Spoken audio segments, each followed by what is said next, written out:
अरे जिम्मेदारी तो लेना है, सब जो कुछ होगा जिम्मेदारी हमको ही लेना है, लेकिन उसके पीछे क्या है वो हमारा वो था ममता जी के प्रति, इसलिए जो भी बोली थी हमारा सम्मान रख के हम वो किया। लेकिन वो छोड़ दीजिए, हम किसी के बारे में कुछ नहीं बोल रहे हैं। जो भी आप डेफिशिएंसी देख रहे हैं, जो भी आप हमारे तरफ से अगर कुछ हुआ हो तो देख रहे हैं, वो सब मेरा दोष है और किसी का नहीं। हमारी हम पे जो कॉन्फिडेंस, जो रिलायंस माननीय ममता जी की थी, वो हमें लगा कि उसमें कोई कमी हुई है, वो क्वेश्चन मार्क में रखा गया है। तो इसलिए जहाँ पर विश्वास नहीं है, जहाँ पर कॉन्फिडेंस नहीं है, वहाँ पर अगर काम करना है तो वो काम ठीक से नहीं हो पाता। इसलिए हमने वो ये रेजिग्नेशन दी। दीदी, आपको ऐसा क्यों लगता है कि ममता बनर्जी में कहीं ना कहीं लॉयल्टी पर भी सवाल उठा रहे हैं खुद टीएमसी लीडर, क्या कहेंगे? हमारी लॉयल्टी में कौन सवाल उठा रहा है हमको मालूम नहीं। हमारा क्या लॉयल्टी के सवाल उठाने वाले कुणाल जी को सम्मान करते हैं, लेकिन वो उठाने वाले कौन है, वो कैसे देखे हैं हमको?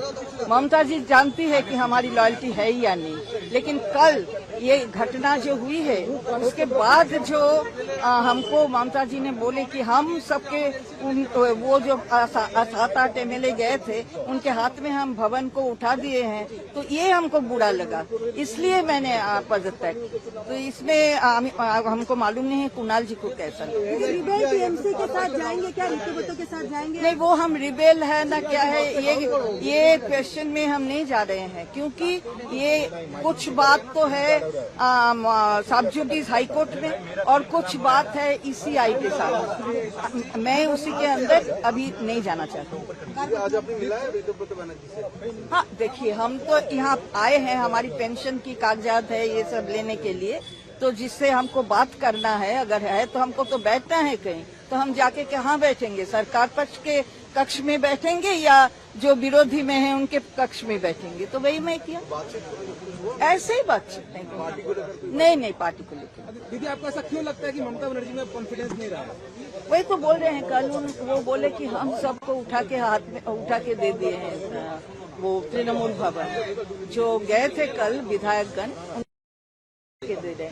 तो हम वहाँ से हर रोज हमको बनाया गया है 3 जून के बाद ऐसा कोई दिन नहीं है।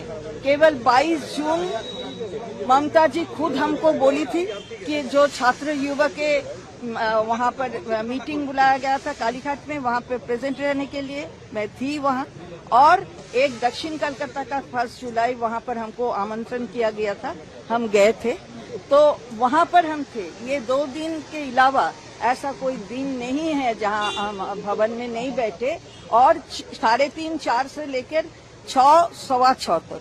कल भी हम वैसे ही थे, 4 के आगे हम गए और 6:20 या 22 में हम वहाँ से निकले। तो हमारा जो टाइम है वहीं पर हम बैठे थे, कोई हमसे मुलाकात करने के लिए नहीं आए, तो हम किस तरह मुलाकात करेंगे कल? तो हम कैसे उनके हाथ में दे दिए? यही तो हमारा खुद से ये हम क्वेश्चन कर रहे हैं। दीदी, आप लोग जो ताला लगा के चला है इसको कैसे ये कैसे हम बोलेंगे? वो है, पुलिस है, प्रशासन है, देखेंगे, क्योंकि वहाँ पर सिक्योरिटी जो है वो तो पार्टी की ओर से वो लगाई, वो हमारा रिस्पॉन्सिबिलिटी नहीं है। आप जो बोल रहे थे, दीदी आपने जो चिट्ठी लिखी है, तक आपको भी पता नहीं चलता था बजट की कंटेंट क्या है? वही तो हम बोल रहे हैं कि क्या आप लोग जानते हैं 2 बजे, हम जानते हैं 9 की 10 बजे। आप तो बजट बनाते थे। हम बोल दिए हैं ना कि जो डिस्कशन में बजट तैयार होता है, उस डिस्कशन में हमारा कोई रोल नहीं दीदी, आप थे। तो क्या हुआ? वही जो हुआ है वही तो बोले, इसके बाहर कुछ नहीं वो नहीं बोल पाएंगे, क्योंकि वो मंत्र गुप्ती लिए थे हम, सीक्रेसी ऑफ ऑफिस। तो दीदी, पार्टी चलाती कौन थी?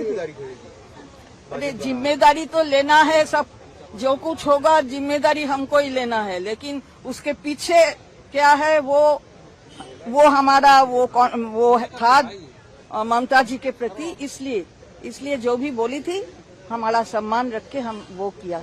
लेकिन वो छोड़ दीजिए, हम किसी के बारे में कुछ नहीं बोल रहे हैं। जो भी आप डेफिशिएंसी देख रहे हैं, जो भी आप हमारे तरफ से अगर कुछ हुआ हो तो देख रहे हैं, वो सब मेरा दोष है और किसी का नहीं। वित्त मंत्री होने के नाते भी तो आपका जिम्मेदारी है बजट बनाना। बस हो गया है, बोल दिए हैं। एक क्वेश्चन कैसे हम दोहराएंगे? आपने जो चिट्ठी लिखी है उसमें आपने लिखा है, जो ममता बनर्जी को जब आपने एड्रेस किया है उसके नीचे आपने एक्स चीफ मिनिस्टर लिखा है। हाँ। और आप पार्टी और आप जो क्योंकि ये दीदी आपने जो इस्तीफा दिया वो पार्टी से दिया, तो क्या आप मानती नहीं है कि ममता बनर्जी अब तृणमूल चेयरपर्सन रही या सुप्रीमो रही, इसलिए अपने एक्स पहले बोल चुकी हूँ मैं, क्योंकि ये जो डिस्प्यूट है, ये एक साइड में ये हाईकोर्ट में सब जुडिस है और एक पार्ट ईसीआई के सामने है, तो मैं वो कंफ्यूजन में नहीं जाना चाहती, इसलिए एक जिस दिन आपको राज्य अध्यक्ष बनाया गया था उस दिन आपने ये नहीं कहा कि ये तृणमूल चेयरपर्सन मुझे क्यों आज राज्य अध्यक्ष बना रही है? नहीं, वो उस दिन ये डिस्प्यूट नहीं था, आप देख लीजिए थोड़ा। हाँ, इसमें लॉ या ईसीआई के सामने।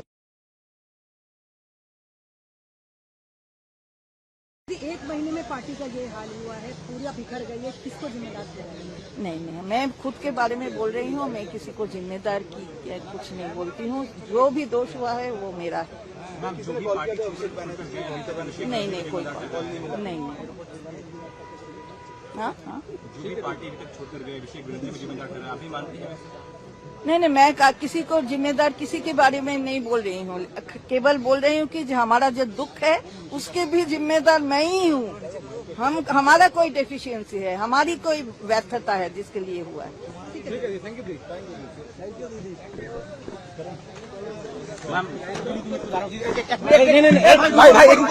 लाइव पे यार बोलो तो हिंदी में। अपनी पार्टी क्या कुछ कारण रहा पार्टी छोड़ने का? भाई 1 लाइव। हाँ, यही कारण है भाई लाइव है यार। कारण यही है कि कल आप तो देखे हैं, वो दोहराएंगे नहीं हम। एक घटना हुई है, आप देखे हैं तृणमूल भवन में, तो वहाँ पर उसके बाद में हमसे ममता जी की बात हुई थी टेलीफोन में, तो वो उन्होंने हमको बोला कि आप दे दिए उनके हाथ में तृणमूल भवन। तो ये हमें बहुत दुख लगा, क्योंकि हम तो हर रोज तृणमूल भवन में ठीक टाइम में जाते थे और ठीक टाइम जितना कि हमारा टाइम था वही टाइम पे आते थे, और कल भी हम वैसे ही आए। तो ये बोलने का कोई तो हम बात नहीं था, लेकिन उन्होंने बोला, हमको दुख लगा। पार्टी सभी लोग छोड़ के जा रहे हैं, इसका जिम्मेवार किसको मानते हैं? वो हम किसी को, हमारा जिम्मेदार मैं खुद हूँ, मैं निकली हूँ, खुद हूँ। हमारी डेफिशिएंसी है, हमारी कोई व्यर्थता है, इसलिए। अभी पार्टी क्राइसिस में है मैम, टीएमसी वर्सेस टीएमसी हो रहा है, सिंबल को लेकर के, पार्टी ऑफिस को लेकर के, इस समय छोड़ना वो सब जुडिस है, हम इसमें कंफ्यूजन नहीं करते। ठीक है, थैंक यू।